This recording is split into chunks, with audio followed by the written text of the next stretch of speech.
Happy Monday, everyone. It's Kimberly Beer here with Make It Happen Monday. Today, I want to talk to you about Facebook groups. Are you ready to run a Facebook group? Or if you are already running a Facebook group, maybe some suggestions about what you could do differently or better to get that group really involved. Now, if you're successfully running a Facebook group, this presentation or this little tip is probably going to be a little bit of review for you. So watch if you want. If not, hey, go talk to your Facebook group. But if you have been considering starting a Facebook group, or if you've started a Facebook group and it's just not really going anywhere, then this is a great topic for you today to talk about. So Facebook, as you know, back in January, made some changes in how interactions or how they were going to promote business pages and interactions on Facebook. What they want is they want more talking. They want more people commenting on things. They want more people to be involved in Facebook. Of course, all of these things lead to Facebook's number one goal with us, which I always remind people to keep in mind when they're considering Facebook as a marketing channel. And that is that Facebook wants people to stay on Facebook. They don't want you to leave Facebook to go somewhere else.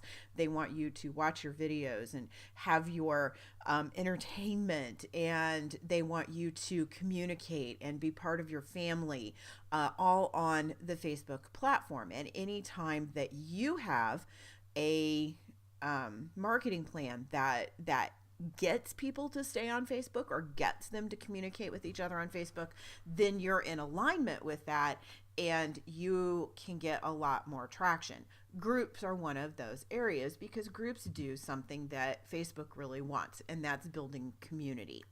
And it's also a really good idea to build community for your business, because in the way that we market today, community is more important than ever. Brand story is more important than ever. Your industry, your connections, all of those things that really entrench you into your target market's lives in one fashion or another are all really critical in building your business.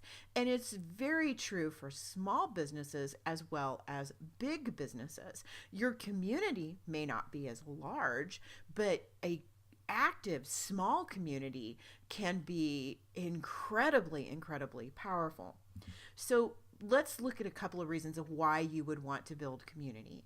Community keeps you in touch with your audience and your followers, and that's what marketing is all about, especially modern marketing, where we're bombarded with a lot of choices every single day. When you have a community, that community knows you, and it's doing business with your neighbor. It's doing business with somebody you care about, whose life you're invested in.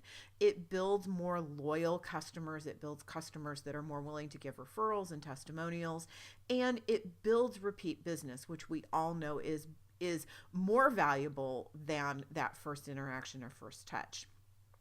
But a community can go beyond just that little component of it. A community gives you fodder or food for content and opportunity. So within your community, opportunities will arise. Maybe an opportunity for you to be a speaker at an event within the industry. Maybe it's an opportunity for a job. Maybe it's an opportunity to start or create a nonprofit project or a for-profit project. Also, content. Your customers are your best source of your future marketing in addition to your future business. And that's in my opinion across the board. You should let your customers write your content to an extent. I mean, we're not going to let them actually do it, but we're going to let them come up with these specific ideas. And they definitely are a good source for you to create the items within your marketing that reach right into the hearts of their fellow target marketees that you're communicating to. So it gives you a great place to find information for your blogs, for articles, for white papers, for freebies, for quizzes, for gifts, all of those things. The community definitely helps you be able to fulfill all of those things that you need to push out to connect with people, to bring them into the community and then into your business as a client. Community is social, and that's what I was talking about. It rewards people for staying within the group, and it also rewards you because you're getting people to stay on Facebook when you're building a community within Facebook. And a community of your target market does give you an in when you're ready to go to market. So I think here is the point. I need to make something very clear. Facebook groups do not function well as direct marketing avenues. This is a community building project, okay? It's not a place where you get a group of people together and now you have more access to their newsfeed and you can bombard them with messages. It doesn't work that way. If your Facebook group is not active and your community is not connected with each other, you are not going to get any more traction on Facebook than you would in any other fashion of making posts. If, however, your group is active, if they are connected with each other and they are communicating back and forth, then your group's posts within your group, not outside of it, but within your group, are going to get a lot more traction within that group's members. In other words, if you have a really active group and someone is an active member of that group, if they look at posts, like posts, comment on posts, then they're going to see more posts from your group because Facebook is set up to feed people more of what they want to see and more of what they're going to interact with. And because groups are interactive, that's how this works. It's not a good avenue for just bombarding people with buy this, do this kind of an attitude, which makes groups a lot of work, by the way, which is why a lot of businesses either don't have them or they have ones that aren't very successful. It's because this type of marketing does take a little bit more effort. However, when you do build an active community, and if you can create that community that stays in connection with each other on a regular basis, then you do have a place to take somewhere to say, hey, we have this opportunity coming up for you to be more involved with our business. So it's not that you can't market to them, it's just not a good place to bombard them with ads. Now, with that said, again, Facebook is developing ways, I have heard, that you can actually buy ads within groups. So some of the things that I'm going to suggest you do, one of which is to join some groups and kind of take a look at them. You might want to do that based on the concept that in the future somewhere there might be an opportunity to purchase an ad through Facebook that would go to that group. So if you can find groups that consist of your target market, maybe not with a competitive business, but within your industry, it's a good idea to join those groups and kind of get a good feel for them, because that marketing opportunity, when it does come, and I believe it is going to get here at some point, is going to be super powerful. And whether you have a Facebook group or not, that's a great way to take advantage of it. All right, so let's move on. Some reasons to have a Facebook group. So obviously it's about community, and I'm not even going to go into any other fashion. You are creating a community, and it is not a community for you to market to, like I have made clear. So why would you want to do this? So if you develop a community around your target market's interests and position yourself or your business as a leader within that industry, is a very valid reason to have a Facebook group. It does all of those things that I told you in the beginning about wanting to create a community. It hits all of those notes in one thing. You could also develop a community around a project or a specific interest, something that may be even short-term or maybe long-term for information dissemination or inspiration. So let me give you an example of this group. I volunteer at an animal shelter, and they have a group that is specifically designed for their volunteers so their volunteers can stay active and connected with the shelter. So it makes sense when you have something like that, a group of volunteers, that you would want to build community, because as a nonprofit, that organization is very hinged on getting their volunteers to be active within the projects that go on. And this is a way for them to say, hey, we have this need, or we're getting together for this, or this is happening next week. And it gives them ability to do that within their group, which stays super connected. So then they're more apt to see all of the information on Facebook. So developing a community around a project or a specific interest or a specific component of your business does make sense. Also, you can develop a community around your business itself so that you can keep clients inspired and connected while again positioning yourself as a leader. Now, that's very much like number one in many ways. And I think the first one, where you're developing a community around your target market's interests, is probably better. So, for example, rather than starting a group around marketing for small businesses, I might start a group around entrepreneurism, because entrepreneurism is definitely within my target market's interests, but it has a wider section of topics that people feel comfortable in discussing. And also it would develop conversations back and forth between the people in the group about, the struggles and ups and downs of being an entrepreneur. I hope that makes sense to you. Another reason to have a Facebook group is to develop a community as an added benefit to another program. So maybe you have an online course, or maybe you have a certification program, or maybe you have some type of other part of your business, and you sell that to people, and then the group is part of the benefit. And so it's almost like it's a paid group. People pay to be part of it. There are some people who have created complete businesses out of Facebook groups. In other words, people pay to be part of the group, and the group provides enough benefit that they feel like they get their money's worth in that. So the individual can charge for running that specific group.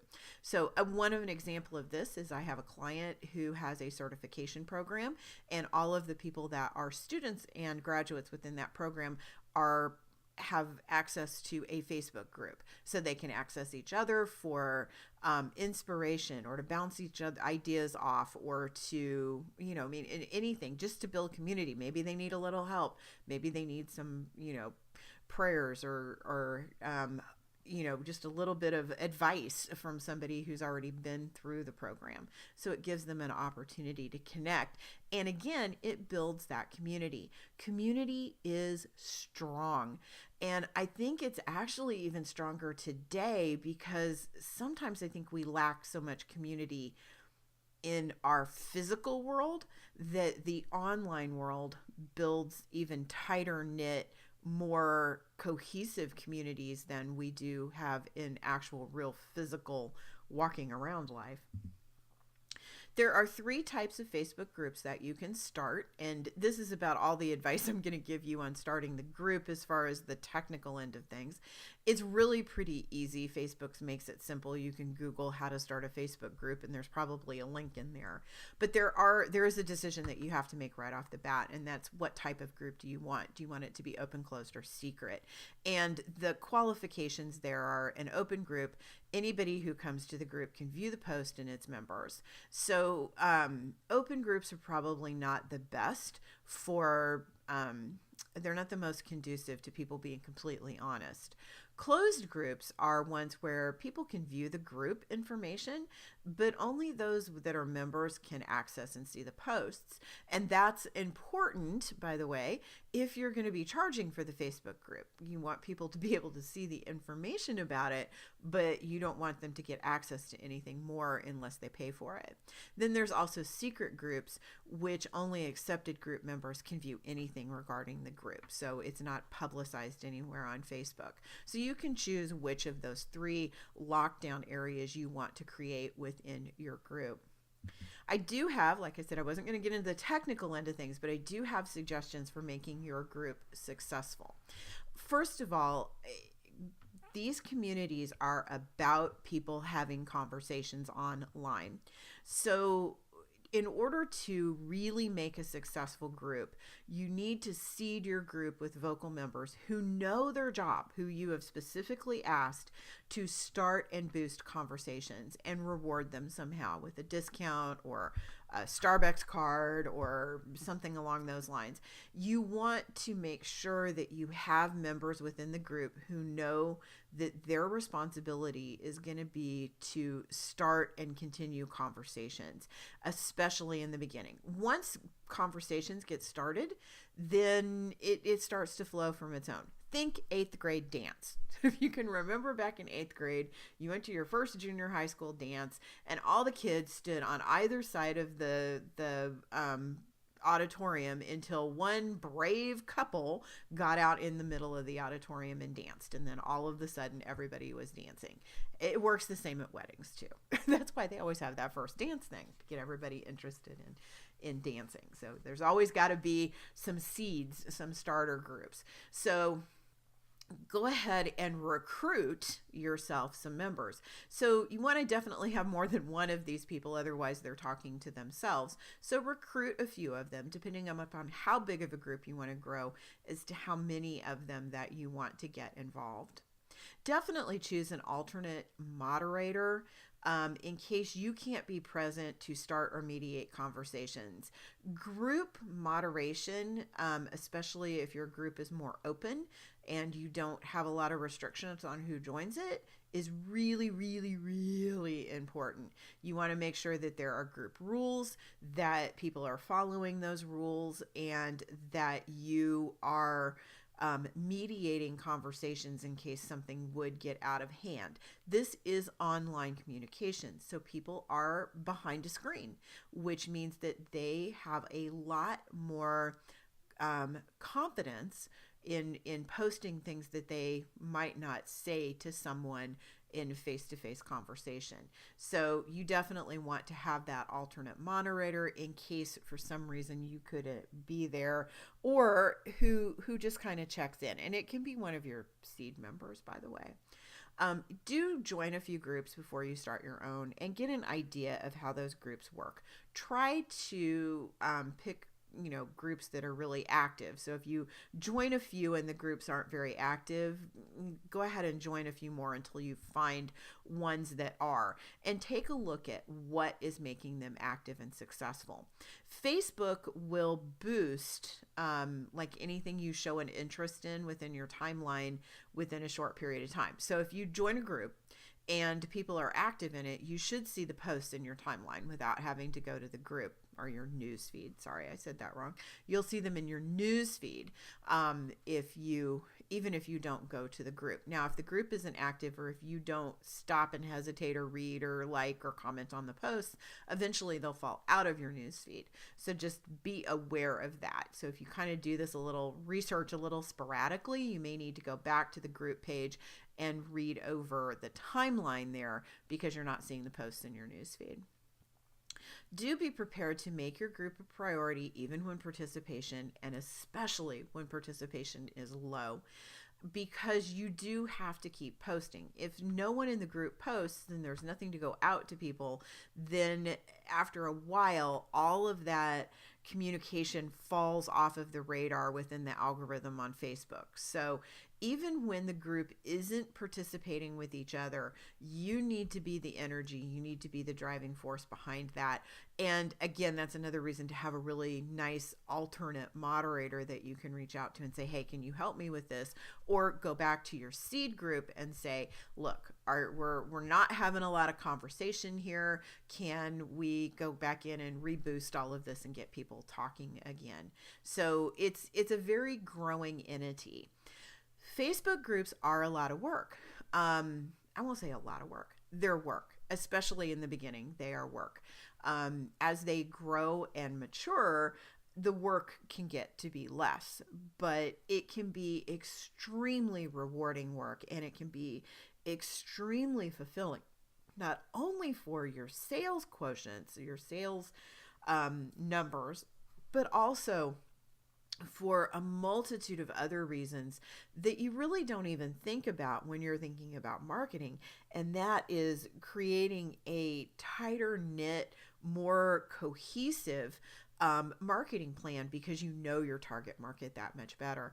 And when people come to me and ask me to do consulting with them about what I could do to help their marketing, it's a great function of where I can begin my job is how far they know or how much they know about their target market. The more you know about that target market, the more you know about how to speak their language, about how to communicate with them, and the more access you have to them as a community, the more successful your marketing is going to be in this day and age, because it's very, very dependent upon that. It's not a day and age where we can buy a lot of commercials that get seen by people. So this is a definite and valid way for you to be able to market your business. All right. Thank you guys very much. Have a great week, and I'll see you next Monday.